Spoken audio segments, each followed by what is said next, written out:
Today I'm sharing 5 fashion rules that you should absolutely break. Hey guys, welcome back to my channel. If you are new, welcome. My name is Tamela, and here on this channel we are all about style and confidence at any size. So if you like the video and you like what you see, then be sure to stick around and subscribe for more. We would love to have you guys join a part of our little family, and don't forget to hit the bell so that you're notified every time I upload a new video.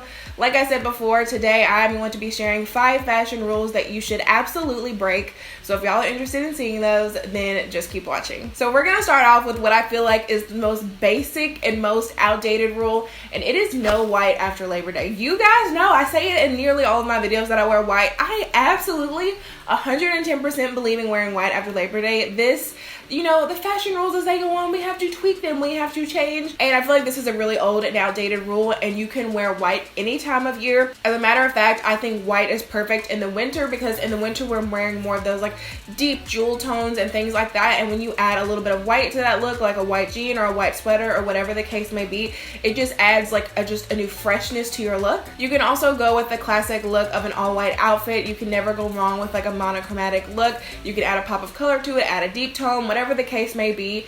Wearing white or not wearing white after Labor Day is an outdated rule, and it's gotta go. This next rule is another one that I've heard for years and years, and it is don't mix black, brown, or navy.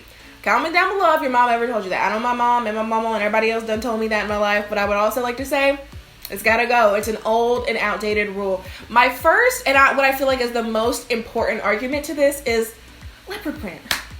It's black and brown and it looks fantastic. You guys know your girl loves some leopard print. Not to mention that these are great basic colors to have in your closet, and I feel like you're always told to like pair those colors with other colors, but that's not necessarily true. I love the classic look of navy and black, like in a business look. Like I will try to insert some pictures for you guys to see, but it looks so crisp and clean. Now you don't want to get close enough in the color when it comes to navy and black specifically that it's like, did she think that they were the same colors, but they weren't? You want like a good, crisp, bright navy with a black where you just see those clean lines, and it is a perfect look. But like I said, you can totally mix those, especially when it comes with your belts and different things like that. You can play with black, brown, and navy together, and it is not against the rules. The third rule is another one that I am 100% sure that you guys have heard, and it is no pattern mixing.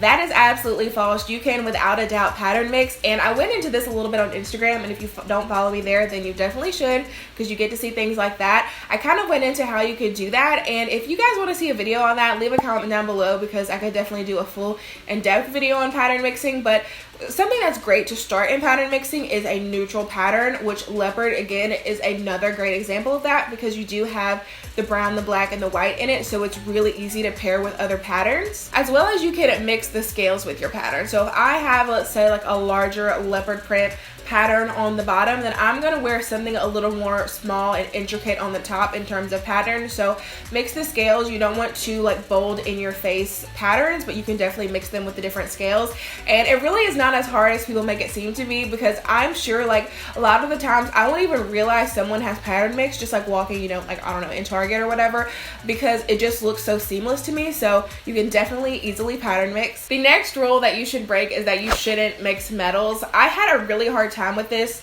in 2 places. One, when I got married, because this is like a really weird thing about me. I love gold jewelry, but something about a gold wedding band just did not look good to me. I don't know. It's like all my life I knew I did not want a gold one for whatever reason. And although some people say that you shouldn't count that like something like your wedding ring, like a permanent piece of jewelry, I did. For me, I always felt like I was mixing metals. But that, and then the hardware on my bags, because again, I prefer gold most of the time, but I found that a lot of the times that this was the option, or the bag that I liked didn't come in any other hardware options, and I could only get the silver. So I kind of had to adapt and figure out how to mix my metals a little bit better.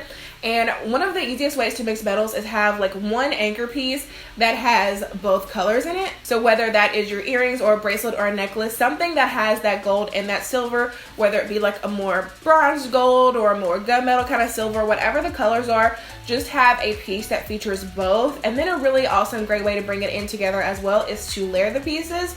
So whether you're wearing necklaces or bracelet stacks, whatever that is, I found that it looks a lot better when you have them like mixed together in one place instead of like a gold necklace and a silver bracelet, etc. etc., etc. And the last fashion rule that you should always break is that your accessories should always match. For example, your belt, your purse, and your shoes. Now, while this is not necessarily wrong, it's kind of boring. As a matter of fact, for me, I do tend to wear more neutral tones on a day-to-day basis, but if I'm gonna add a pop of color and I'm gonna do something different, it is probably going to be in my purse or my belt. It may not be in my shoes, it may be in my shoes, but those accessory spots are just, for me, where I tend to add my pops of color and then keep it neutral with my outfit. So I definitely could not follow this rule. And again, I think it is an old and outdated rule. It's a really great basic rule if you're just trying to figure out how to kind of put together outfits and outfit formulas, but if you're wanting to do something a little bit different, you don't necessarily have to follow this, and it can help add a little bit of spice to your outfit.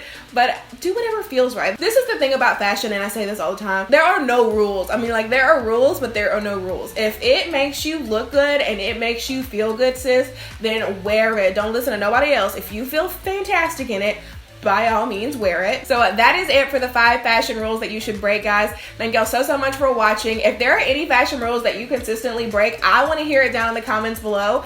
And I really hope that y'all enjoy the video. If you did, don't forget to give it a thumbs up and subscribe if you have not already. And I will see you guys in the next one. Like I'm better